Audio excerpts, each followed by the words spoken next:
Ciao everyone, for today's video I wanted to talk a little bit about my background as a designer. For anyone that doesn't know, I'm currently actually a senior at Parsons School of Design studying product design for the BFA program. I currently do that in conjunction with working full-time at JonsBones. But why product design when I actually work with bones for a living? Well, originally when I first started out, I've always been inspired by osteology and the skeletal structure. My overall goal for JonsBones actually has been to study osteology for the goal of biomimicry and product design. I wanted to study the skeletal structure fully, and being able to apply it to functional design has been something that's always fascinated me. Biomimicry can be summed up as observing naturally occurring structures that exist in nature and applying it to design, may that be organizational, structural, or symbolic. So for today's video, we're going to take a look at one of my designs.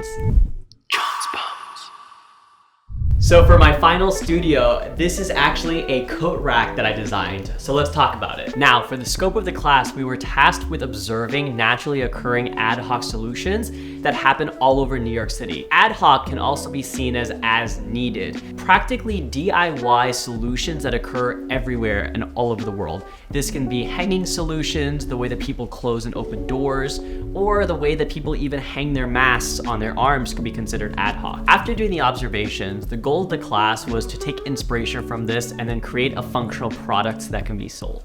Now, during my observations, I was actually fascinated by the way that people optimize storage, especially in cramped apartments in New York City. I began to look at entryways on how people put their scarves, jackets, and hoodies up when they return home from work. Because metropolitan cities end up being so crowded, a lot of people end up building up, and this was my inspiration for my project. So I ended up crafting a project statement, and it is as follows. I wanted to design around entryways within metropolitan cities. I wanted to explore how people haphazardly store their clothes once they come into the environment. But this object is also designed for someone that values aesthetics within a small environment. I looked at the haphazard ways that people store their coats and wanted to add more intentionality towards the item and where it's placed in the coat rack. So this is the coat rack that I ended up designing. It was originally inspired by the rib cage of the human body. I almost saw it as a second skeleton.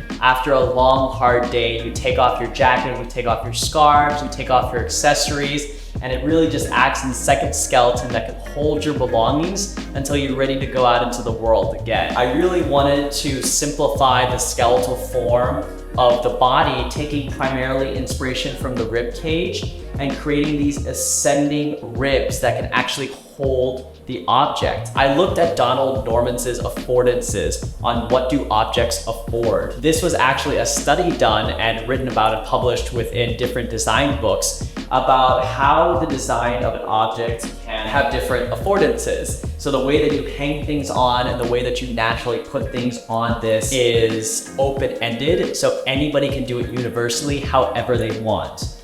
Another interesting feature about the coat rack is it's universal and you can design it however you want.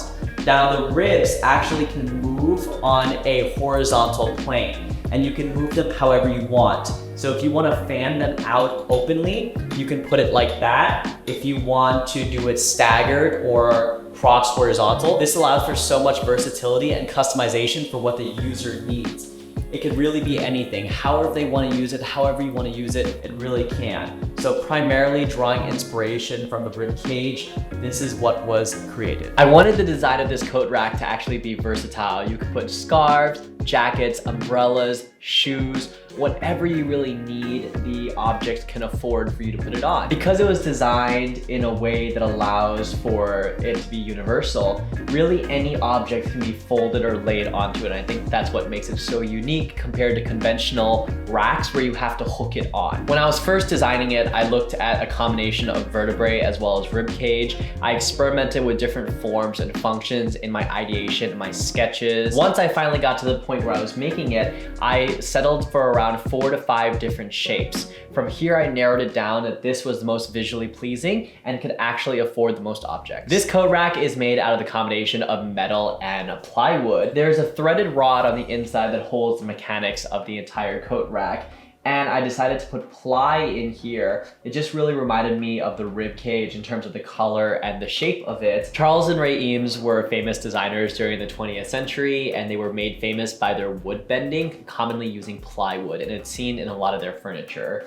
So I took a little bit of inspiration from it when designing the materiality of this object. When designing the original structure of this coat rack, we only had one size rib, but I thought that it just looked too static, and we wanted to give it a little bit more breadth and form to it. So then I ended up designing multi-size ribs to actually grow with the coat rack. In order to create it, I actually made a file and then CNC cut out all the ribs individually, and then went in there and then by hand cut it out, took it, rounded all the edges, and this is actually how it was created. I think looking at skeletons from a design standpoint, the rib cage and the rest of the skeletal structure is very complex.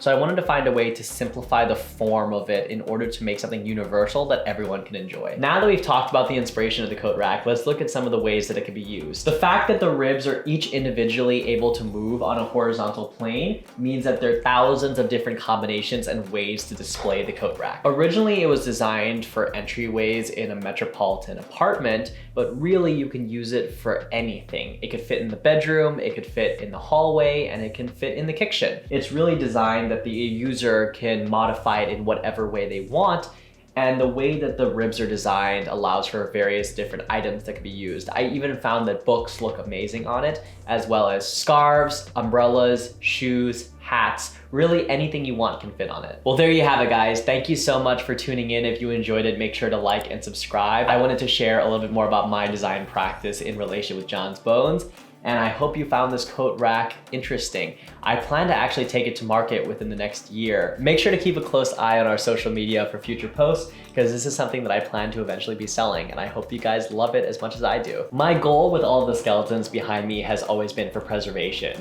We're extremely happy to work with universities and working professionals, but we would love to also eventually work towards selling functional products. That way we can get the topic of osteology in bones being talked about in a more broader context. Especially as a classically trained product designer, I thought this was such a great intersection of both of the worlds. So be sure to tune in to see where JonsBones goes in the future.